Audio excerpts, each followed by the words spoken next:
এগুলো হচ্ছে বাঁশগুলো ফাড়া হয়েছে। এই যে লাউ গাছের বান দেব বলে সব লাউ গাছের যে অবস্থা, আর কয়েকদিনের ভিতরেই বানের কাজ কমপ্লিট করা লাগবে। 10 থেকে 15 কাঠা ভুঁইয়ের আমরা লাউ চাষ করছি। দেখা যাক, নতুন কৃষক হিসাবে আমাদের এই লাউ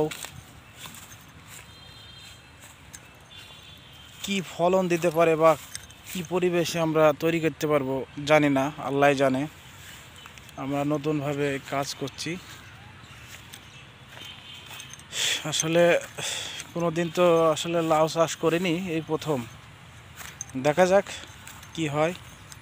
যে গাছগুলা হচ্ছে, প্রতিটা গাছে এখন সার দিলাম।